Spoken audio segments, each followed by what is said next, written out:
Okay, what I want to do here is give a very brief overview of the directions we're going, some of the ideas to have in your head at the start. This isn't so much a content flip video. This is more talking about the direction, the sources, the challenges you're going to face right at the very outset. Now, as you would know, this is an internal assessment task for this unit. It's a summative item. It gets the grades endorsed externally. This is the real deal now. The task for this unit, Year 12, is an independent source analysis, and your topic is, as you can see on the screen, aspects of Mao Zedong's dictatorship in China. We're actually studying the experiences of China as a nation between 1931 and 1976. 1931, invasion of China by Japan. 1976, when Mao Zedong dies. 1949 is a key date, and that's when Mao Zedong's Communist Party take power in China. So have your head around that, and I'm going to sort of very broadly talk us through a starting point of this unit now. Here's a few starting thoughts for you. And the first one that I'd take from my reading and my background, my understanding of this unit, is that you want to be a sinologist. If you have an interest in history, if you have skills in history, if you're interested in foreign relations, the study of China is a huge and important growth area.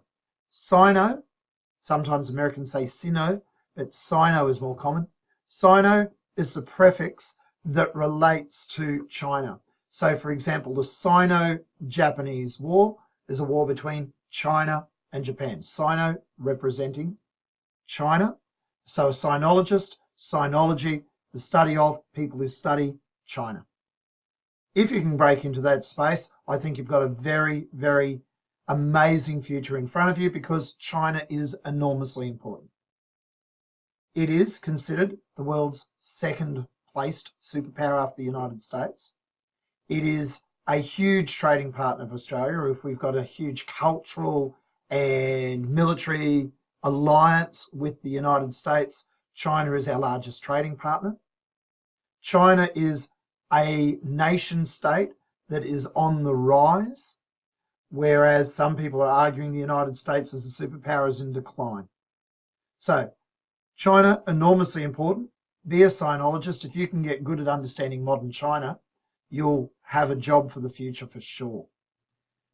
The challenge we're going to have to face in this unit is China is relatively shrouded. Think of it as having a veil over itself. Knowing what is really going on in China is somewhat tricky. And that's partly for these three factors.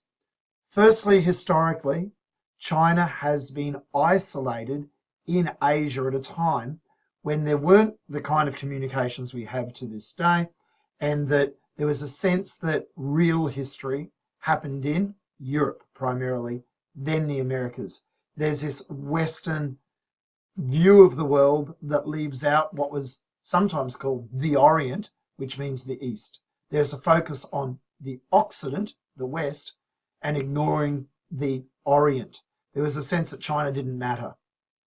It didn't help Western people who were interested in studying China that China's culture was so different to that of Europe, and its language, including its script, was so different to Europe. It really narrowed the pool of people who could become expert in China. So China has had this shrouded history, this veil that stops historians really picking it apart. That's coming from location, culture, and language. The other thing is China has, for much of its history, had a series of dictatorships. And at the moment, that dictatorship is led by the Chinese Communist Party, which was initially led by Mao Zedong, who's the focus of our study. And as a dictatorship, as a totalitarian state, they're not adverse to manipulating the truth, to using propaganda, to using censorship, to stop a true understanding of China and the regime that's operating there leaking out into other parts of the world. Something we're going to ask at the outset here, and I want you to think about as you do your ISI, your independent source investigation as this assessment item, is keep coming back to how expert are the experts. I'm quite partial to a historian based in Hong Kong, a Dutch guy called Frank Dicotter. And he points out that many of the historians who study China have never been in China. They've not gone into the archives. They're writing from the lens of Westerners looking in from outside without necessarily really fully comprehending the nature of the place that they're studying. As we move through the unit, be very conscious of the varying perspectives, the biases that are coming through in the work. Consider your sources very, very carefully and make thoughtful, evaluative judgments all the way along.